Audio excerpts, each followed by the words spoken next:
만나보는 시간입니다. 올해로 원불교 역사가 104년이 되었습니다. 지난 시간 동안 원불교의 많은 인물들이 한국 사회에 기여하고 헌신해 왔지만 잘 알려지지 않은 분들이 많은데요. 오늘은 새학기를 맞아 원광 디지털대학교에서 원불교 인물과 사상 과목을 맡아 강의를 해주실 박대성 교부님과 원불교 인물들에 대해 이야기 나눠보겠습니다. 전북 원음방송과 이원 연결되어 있습니다. 교무님 나와 계시지요? 네, 반갑습니다. 박대성 교무입니다. 네, 반갑습니다. 자, 이번에 새학기를 맞아서 원광 디지털대학교에서 원불교 인물과 사상 강좌를 진행하신다고 들었습니다. 학교 소개도 좀 해주시고요. 이번에 맡은 강좌도 소개를 좀 해주시죠. 네, 우리 원불교에선 또 많은 교육기관들을 갖고 있는데요. 그 중에서도 이제 대표적인 온라인으로 함께 공부를 하실 수 있는 대학이 원광 디지털대학교입니다. 원광 디지털대학교에서도 17개 학과가 함께 하고 있는데 그 중에서 이제 우리 원불교 학과가 자리를 잡고 있어요. 네. 원광 디지털대학교 원불교 학과는 전 세계에서 유일하게 온라인으로 대종사님 가르침과 원불교의 사상을 배울 수 있는 세계 유일무이한 학과죠. 그래서 요즘과 같이 어떤 AI와 어떤 4차 산업혁명의 시대에 발맞춰서 정말 언제 어디서나 대종사님 가르침을 이렇게 배울 수 있는 그런 학과라고 보시면 될 것 같습니다. 네. 우리 원불교 교우님들이 되기 위해서는 그 원광대학교하고 영산선학대학교 원불교 학과가 있잖아요. 네, 그렇죠. 여기 원광 디지털대학교는 그런 과정은 아니죠? 네. 원광대학교 원불교학과와 영산산학대학교 원불교학과는 이제 학부 과정으로서 원불교 교무가 되기 위한 학생들이 다닌다면은 원광 디지털대학교 원불교학과는 우리 교도님들은 물론이고 일반인 누구나 편하게 원불교를 배울 수 있는 그런 강점을 갖고 있다고 보면 될 것 같습니다. 네. 자, 이번에 맡으신 원불교 인물과 사상 어떤 말씀 전해주실지 참 궁금한데 원불교 인물하면 가장 먼저 생각나는 것이 역시 역대 종법사님들 그리고 구인선진입니다. 하지만 이분들에 대한 소개만 하는 건 아니겠죠? 네, 물론입니다. 원불교하면 가장 대표적인 또 우리 원불교의 문을 열어주신 소태산 대종사님과 그 법통을 이으신 정산종사님, 그리고 초기교단의 어떤 혈인법인과 방홍사를 이끌었던 구인선진님들을 떠오르기가 쉽는데요. 이번 수업에서는 이분들뿐만 아니라 거의 50여 명에 가까운 우리 초기교단의 초석을 쌓아주신 선진님들을 가까이 배울 수 있는 어찌 보면 참 드문 기회라고 볼 수 있죠. 네. 우리 원불교가 문을 연 1916년을 생각을 해보면 참으로 암울한 시대였잖아요. 참된 스승을 찾고자 하는 많은 분들이 종교의 문을 두드리다가 대종사님을 찾아온 분들이 많다고 들었습니다. 네, 당시에 또 일제강점기라는 암울했던 시대 상황과 더불어서 아무래도 시대가 혼란하다 보면은 어떤 사이비 종교들이나 어떤 그런 혹세 무민의 세력들이 판을 치게 되는 그런 시대죠. 네. 당시도 마찬가지였던 거고요. 그런 새로운 어떤 도덕을 찾아서 그리고 식민지 조국의 현실에 절망했던 분들이 많이 우리 원불교와 대종사님께 귀의를 하게 되는데요. 일례로 영산 박대환 선지님은요. 당시에 1호의 능통에서 동경 기상학회의 관측기사와 또 당시에 일본인들 농장의 지배인도 하면서 다양한 경험을 했습니다. 31살 때 만주, 상해, 남경 중국 일대를 다니면서 어떤 그런 활동들을 하시다가 결국에는 일제 탄압 속에 고통받는 민족의 현실에 직접 뛰어들게 되는 거죠. 그래서 혁명을 꿈꾸는 그런 독립운동가의 삶을 사시게 됩니다. 3.1 독립운동, 김인현 3.1 독립운동 이후에 이 직후에 대대적인 탄압이 있었거든요. 네. 그때 체포가 되십니다. 그래서 옥고를 치르시게 되는데요. 그러던 해에 38에 이제 출감을 해서 전국을 다니면서 어떤 조국의 현실에 대해서 또 울분을 달래다가 네. 원기 12년에 지인을 통해서 대종사님을 소개받게 됩니다. 그래서 그 이후에 이전에 어떤 혁명으로서 세상을 바꾸려던 노력을 전부 이제 대종사님께 귀의하면서 새로운 도덕으로 세상을 바꿔보자. 그러면서 이전의 모든 어떤 생활을 청산하고 대종사님께 귀의해서 어떤 연불과 자선으로서 본인의 삶을 바꾸고 또 지역사회에서 야학과 농촌 계몽운동을 통해서 정말 충실하게 대종사님 법을 전했던 그런 또 선지님도 계시죠. 네. 그러니까 당시 지식인층을 비롯해서 큰 뜻을 품고 있는 많은 분들이 계셨을 텐데 이러한 것들을 어떻게 세상에 펼 수 있을까 모르고 있었던 분들이 대종사님을 만나서 정말 그 원불교에 귀의해서 그 뜻을 함께한 분들이 많이 있는데 그리고 원불교 입문하면 역시 큰 비중을 차지하는 것이 역시 원불교 여성 교역자분들 또 여성 교도님들이 아닐까 하는 생각이 듭니다. 특히 당시의 종교들은 남녀 차별이 극심했고 원불교가 남녀 평등의 종교로 알려지면서 당시 신여성이라고 불리는 고학력 여성분들이 원불교에 귀의를 많이 하셨다고 들었거든요. 이 부분에 대해서도 소개를 좀 해주시죠. 네, 저도 이제 이 수업 준비를 하면서 참 놀라운 어떤 자료들을 많이 찾게 됐는데요. 이런 분들이 이 당시에 어떻게 원불교를 알고 찾아오게 됐을까 할 정도로 그런 어떤 놀라운 기쁨을 줬던 저에게는 그런 분들 중에 한 분이 바로 구타원 이공주 종사님이십니다. 대종사님 법문을 가장 많이 기록해서 지금 우리가 받들고 있는 대종경의 어떤 법문의 초안을 작성하신 그런 분인데요. 그래서 대종사님께서 이 구타원 종사님께 지어준 별명이 법낭, 그러니까 법을 담는 주머니다. 네. 그만큼 대종사님 법문을 많이 이제 기록을 했다는 그런 칭송이 담긴 별명인데요. 이 구타원 종사님이 6살 때 가정에서 이렇게 아버님을 통해서 한글을 배워서 일찍이 고대 소설을 읽기 시작했답니다. 8살 때에는 천자문과 소학을 배우고 10살 때에는 근대 한국 여성으로서 최초의 미국 유학생이었던 하란사 선생에게 한문, 국어, 영어 이런 것들을 배우기 시작합니다. 이 하란사 선생이라는 분은 유관순 열사의 친구이면서 독립만세운동에 투신했던 또 그런 독립운동가이기도 한데요. 이 하란사 선생을 따라서 이화학당 초등부 입학해서 이 당시에 이제 그 선교사들이 세운 학교이기 때문에 영어와 성경 등을 배웠고요. 11살 때에는 외삼촌인 민치장 선생이 교장으로 있는 동덕여학교에 입학합니다. 이 당시 동덕여학교는 그러니까 대한제국 황실의 여성들을 위한 또 교육기관이었거든요. 네. 그래서 이 동덕여학교를 다니던 중에 13살이 되던 해 외삼촌 민치장 선생의 추천으로 조선의 마지막 황후인 윤비의 시독이라고 하는 벼슬을 하게 됩니다. 이 시독이라는 게 조선왕조가 이제 대한제국으로 이름을 바꾸면서 근대적인 황실 시스템을 도입하면서 일종의 비서관들을 모집하게 되는 거거든요. 네. 일종의 지금으로 따지면 여비서관으로서 황후를 모시게 되는 거죠. 그런 정도로 상당한 엘리트의 신분을 가지고 있으면서 본인 또한 상당한 자부심이 있었던 분이죠. 그런 초엘리트, 당시에는 정말 초엘리트였던 구타원 종사님이 본인의 꿈은 일본으로 유학 가서 문학 박사가 되는 건데 대종사님을 만나서 그런 문학 박사의 뜻을 접고 대종사님의 법으로서 도덕 박사가 되었다. 그런 이야기를 또 우리가 접할 수 있습니다. 네. 자, 이렇게 대종사님의 구인 제자는 다 남성이었지만 여성 제자분들도 원불교의 창립기에 큰 역할을 했다는 것을 이 과목을 통해서도 앞으로 또 배울 수 있을 거라는 생각이 듭니다. 자, 뿐만 아니라 잘 알려지지 않았지만 우리 한국 사회에 기여한 원불교 인물들이 참으로 많다고 들었는데요. 또 어떤 분들을 좀 꼽아볼 수 있을까요? 네, 이번에도 여성 선지님을 소개해 드릴 텐데요. 총부가 이제 익산에 건설되면서 그 총부를 따라서 이제 많은 이제 제가 출가 우리 선지님들이 모이시게 되는데 그러다 보니까 자녀분들도 많이 또 따라서 함께 들어오는데 그런 아이들을 위한 지금의 어린이집과 같은 타가소를 만들게 되죠. 네. 이런 일들을 앞장서 했던 분이 팔타원 황정신행 종사님이 계십니다.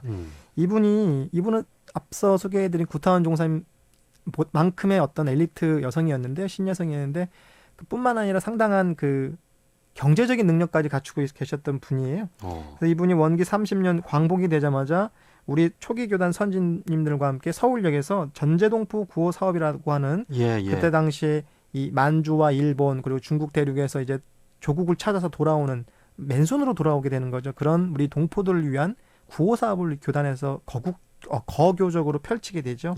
그런 사업에 상당한 경제적 후원뿐만 아니라 본인이 앞장서서 이 운동을 펼치시게 됩니다. 이후에는 서울 남산에 위치했던 그 당시에 일본인들이 이제 한국에 이제 침략을 하면서 많은 종교 단체를 설립하게 되는데 그때 당시에 이제 일본인이 남긴 사찰인 약초관음사라고 하는 절을 인수해서 보하원이라고 하는 우리 교단 최초의 복지 시설 고하원을 이제 설립하게 되죠. 네. 뿐만 아니라 1950년 4월은요. 이 6.25가 발발하기 직전이죠. 유엔의 사업 분야 지도자 양성을 위한 장학생으로 선발돼서 영국을 순방하게 됩니다. 그러던 중에 이제 한국 전쟁을 맞이하게 돼서 9.28 이제 서울 수복 이후에 귀국을 하게 됩니다. 당시 이승만 대통령의 청을 이제 받아서 900여 명이나 되는 이제 전쟁 고아들을 돌보기 위해서 제주도로 향하는 거죠. 그때 제주도에서 7년 동안 이제 한국보육원을 설립해서 그 전쟁 고아들의 어머니 역할을 하시다가 이후에 이제 서울의 이문동 천막촌과 휘경학원, 지금의 이 휘경동에 위치하고 있는 휘경학원 자리를 거쳐서 지금도 한국보육원은 경기도 양주에 위치한 송추계곡 진달래 동산에서 지금도 한국보육원이라는 이름으로 위치를 하고 있습니다. 이뿐만 아니라 이때 당시 그 1956년 미국 유니버설 영화사가 한국 전쟁과 고아들을 소재로 한 전송가라고 하는 영화를 만들게 돼요. 네. 이때 이 팔타운 종사님과 그 고아들 30명을 초청해서 미국 전역의 영화가 아주 히트를 치게 되는데요. 그러면서 한국 전쟁의 참상과 팔타운 종사님과 그 고아들의 이야기가 전 세계를 통해서 알려지게 되는 거죠. 예. 이 황정신행 종사님은 우리 한국 고아의 어머니라고 불릴 정도로 우리 한국 사회에 기여한 바도 참 큰 걸로 알고 있는데요. 이렇게 참 훌륭한 원불교 인물들이 많이 계시지만 원불교 사람이다 이렇게 잘 알려지지 않은 좀 이유는 무엇일까요? 제가 이 초기 교단의 인물들, 원불교 인물과 사상을 통해서 강의를 하면서 참 놀랬던 것 중에 하나가 여기에서 이 수업을 통해서 소개되는 모든 선지님들이 한결같이 표현되는 것이 대종사님을 향한 혈심혈성, 그 교단을 향한 어떤 신성의 일관한 신성이라는 표현들이 거의 동일하게 나타나요. 예. 그러니까 이분들은 본인의 이름이나 본인의 신분, 본인의 어떤 세속적인 욕망을 실천하려고 오신 게 아니라 오직 그 대도정법 그리고 대종사님의 어떤 대도정법에만 귀의했기 때문에 자신들이라고 하는 존재 자체를 다 잊어버리신 것 같은 생각이 제가 들 정도로 본인이라고 하는 것들은 다 놓아버리고 오직 스승님과 교단에 합하게 되는 거죠.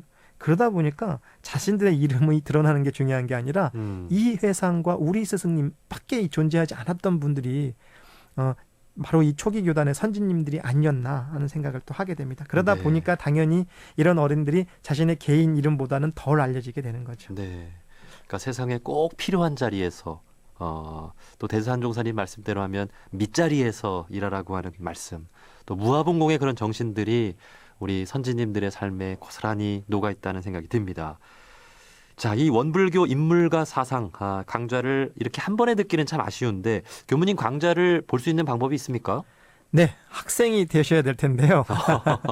우리 원광 디지털대학교 원불교학과는요, 온라인을 통해서 말씀드린 것처럼 유일하게 원불교학을 배울 수 있는 공간입니다.